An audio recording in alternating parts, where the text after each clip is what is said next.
एक ऐसा राक्षस जिससे भगवान शिव भी डरने लगे थे।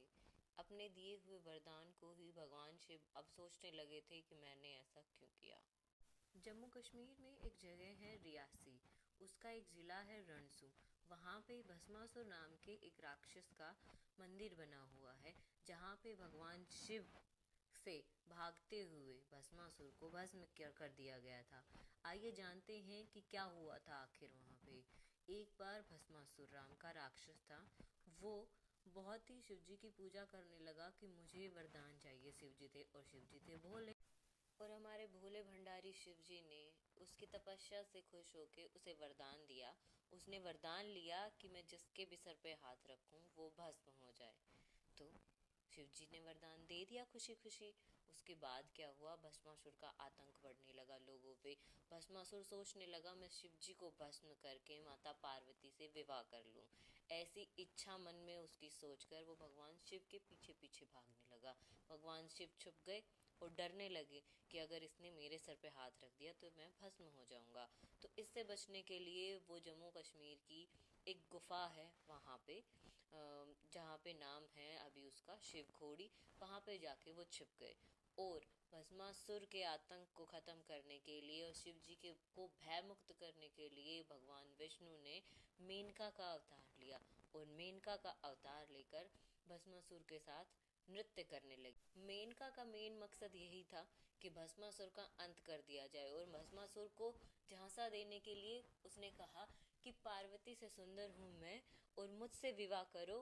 पहले तुम अगर मुझसे नृत्य क्रिया में जीत गए तो मैं तुमसे अवश्य विवाह करूंगी। मेनका रूप में भगवान विष्णु ने अब क्या किया, उन्होंने नृत्य करते करते ही भस्मासुर का ही हाथ उनके सर पर रखवा दिया और वहीं पे भस्मासुर का अंत हो गया।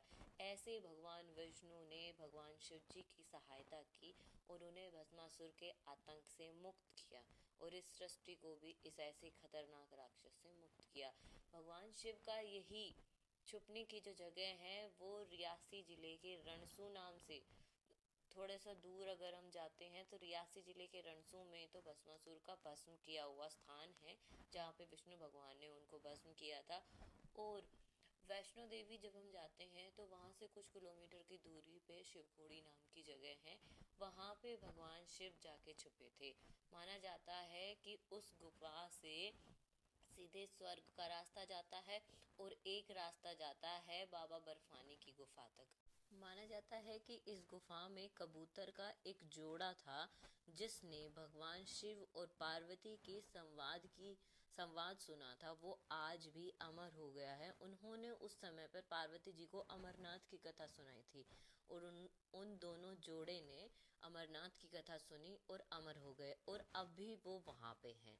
वहाँ पे अमरनाथ की कथा सुनने के लिए सारे देवी देवता सब उपस्थित थे। तो उस गुफा में अगर हम जाते हैं तो शिवलिंग पे नेचुरल जल अभिषेक होता है। और माना जाता है शिवरात्रि पे तो दुग्ध अभिषेक होता है, वो भी नेचुरल। और सारे देवी देवता वहाँ पे विराजमान हैं। आप देखिए, आप जाइए वहाँ पे। हर हर महादेव। दोस्तों, अगर आपको स्टोरी पसंद आई हो शिव पुराण की इस कथा को लाइक शेयर एंड सब्सक्राइब जरूर कीजिएगा और अगली कथा में क्या सुनाऊं जरूर बताइएगा।